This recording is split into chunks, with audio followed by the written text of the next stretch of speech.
हरे कृष्ण, जय माता दी।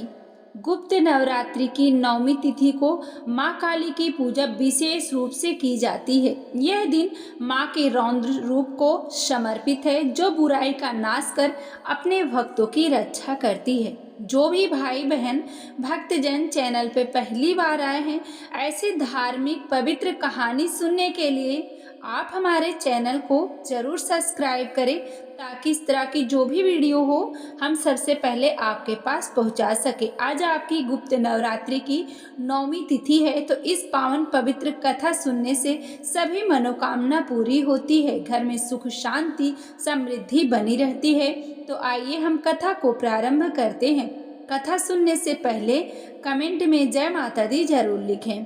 बहुत समय पहले की बात है, एक छोटे से गांव में रामू नाम का एक बालक रहता था। रामू बहुत ही सीधा और शांत स्वभाव का था। गांव के किनारे एक घना जंगल था, जहां लोग जाने से डरते थे। ऐसी मान्यता थी कि उस जंगल में बहुत दुष्ट आत्माएं और भयानक शक्तियां निवास करती हैं। एक बार गांव पर भयानक राक्षस का साया पड़ गया। वह राक्षस रातों रात गांव में आकर लोगों को परेशान करता और उन्हें डराता था। गांव के सभी लोग भयभीत थे और किसी को समझ नहीं आ रहा था कि क्या करें। कई लोग गांव छोड़कर जाने लगे। रामू अपने माँ के साथ रहता था और वह अपनी माँ को इतना दुखी और डरा हुआ देखकर बहुत चिंतित था। रामू ने सुना था कि गुप्त नवरात्रि की नौवीं तिथि को माँ काली की पूजा करने से वे प्रसन्न होती हैं और अपने भक्तों की हर विपत्ति में रक्षा करती हैं।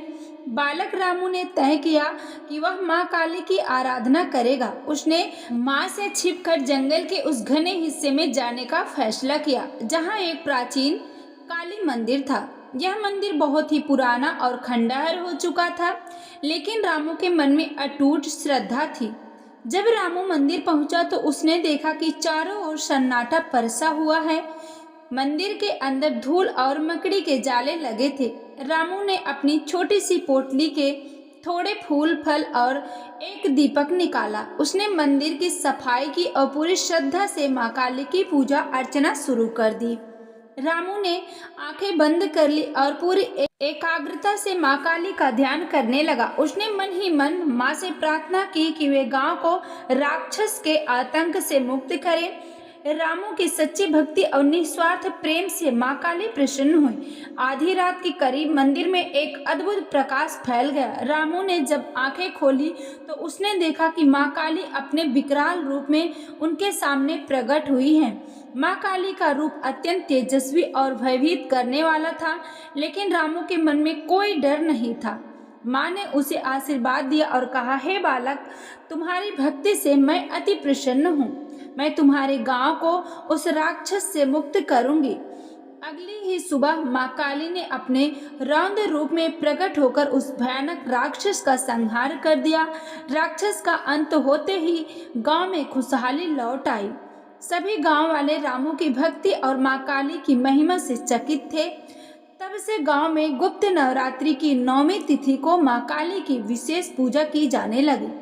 रामू एक सम्मानित बालक बन गया और उसने हमेशा माँ काली की भक्ति में अपना जीवन व्यतीत किया। दर्शकों, यह कथा हमें सिखाती है कि सच्ची श्रद्धा और निस्वार्थ भक्ति से किसी भी समस्या का सामना मिल सकता है। बड़े से बड़े कार्यों को हम बहुत ही आसानी से कर सकते हैं। माँ भगवती हमेशा अपने भक्तों की रक्षा करती हैं। तो ये विशेष कहानी और ऐसी कथा पवित्र पावन सुनने के लिए जो भी भाई बहन चैनल पे पहली बार आए हैं, बीएस भक्ति व्रत त्योहार को आप जरूर सब्सक्राइब करें, ताकि इस तरह की जो भी वीडियो हो हम सबसे पहले आपके पास पहुंचा सके। कमेंट में जय माता दी जरूर लिखें।